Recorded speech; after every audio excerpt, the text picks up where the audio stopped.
गौतम अडानी की कंपनियों को लेकर हिंडनबर्ग की रिपोर्ट पर राजनीतिक हंगामा भी तेज हो गया है। एक तरफ इसके चलते शेयर बाजार में अडानी समूह की कंपनियां लुढ़क रही हैं, तो वहीं संसद में भी विपक्ष हमलावर है।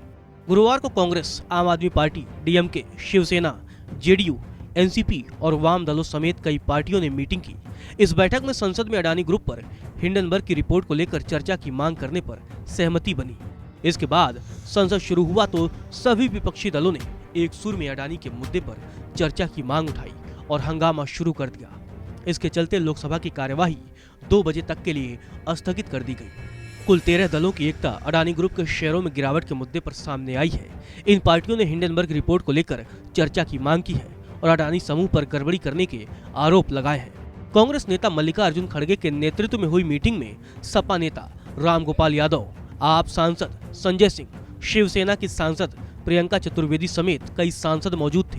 सीपीआई नेता विनोय विश्वम समेत कई सांसदों ने चर्चा के लिए स्थगन प्रस्ताव का नोटिस भी दिया है। संसद की कार्यवाही शुरू हुई तो हंगामा मच गया। अब विपक्षी दलों ने इस लड़ाई को संसद से सड़क तक ले जाने का फैसला लिया है। सदन की कार्यवाही स्थगित होने के बाद विपक्षी दलों ने विजय चौक पर धरना दिया। इस मौके पर खड़गे ने कहा कि हमने चर्चा की मांग की थी, जिस पर मंजूरी नहीं मिली। उन्होंने कहा कि यह देश में आर्थिक घोटाला है और इसकी जांच होनी ही चाहिए। सीपीआई सांसद ने अपने स्थगन नोटिस में कहा कि जनता का पैसा रिस्क पर है, लोगों के सामने अपनी गाढ़ी कमाई के डूबने का खतरा पैदा हो गया है।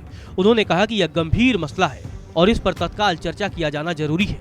उन्होंने कहा कि अडानी ग्रुप की कंपनियों का जो हाल है, उसके चलते आम लोगों की बड़ी रकम के डूबने का खतरा पैदा हो गया है। खासतौर पर LIC ने इसमें निवेश किया है और उसकी पूंजी डूबने का खतरा है।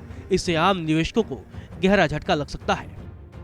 नोटिस इस बात का दिया है कि सेबी जो हमारा मार्केट रेगुलेटर है, वो जो जिस तरीके से मार्केट्स चलनी चाहिए, इन्वेस्टर का कॉन्फिडेंस बना रहना चाहिए, इन्वेस्टर का फेथ मार्केट्स में बना रहना चाहिए, जिम्मेदारी सेबी की होती है। इतनी बड़ी रिपोर्ट सामने आई है, 2 साल की रिसर्च के बाद आई है, जो ओवर प्राइसिंग की बात कर रही है, मार्केट मैनिपुलेशन की बात कर रही है, और उस पर आप संज्ञान नहीं ले रहे हो। ये दुखद है। जिस तरीके से कल पैसा वाइप आउट हुआ है जनता का, ये दुखदायी है। इसलिए मैंने 267 नोटिस दिया है, क्योंकि जनता का जो मेहनत का पैसा है वो इस तरीके से बर्बाद हो रहा है। इस पे चर्चा होनी चाहिए। और महत्वपूर्ण ये भी बात है कि इस तरीके से अब FPO भी वापस ले लिया गया है। तो ये एक दिन कंपैरिजन कर रहे थे उनके CFO कि ये जलियांवाला बाग की तरह है। मैं कहूँगी जलियांवाला बाग नहीं है, ये कोहिनूर आपने खींचा था अपने क्राउन को सजाने के लिए। उसका सच्चाई आज देश की जनता के सामने है, इसलिए डिस्कशन होना चाहिए। ये भी बोला कि once the market stabilizes we will review our capital market strategy. नहीं, करनी ही पड़ेगी। आज आपके सामने इतनी सारी चीजें उजागर हुई हैं। इन्वेस्टिगेशन होने वाला है। उम्मीद करती हूँ इन्वेस्टिगेशन होगा, टाइम बाउंड मैनर में होगा और जनता का कॉन्फिडेंस मार्केट्स में फिर से बढ़ेगा। जिस तरीके से कल मार्केट गिरी है और लगातार पिछले 3-4 दिन से हो रहा है, उससे कहीं ना कहीं ये जो हिंडनबर्ग की रिपोर्ट आई है दिखाता है कि इस पे मैनिपुलेशन चल रहा था, ओवर प्राइसिंग हो रही थी।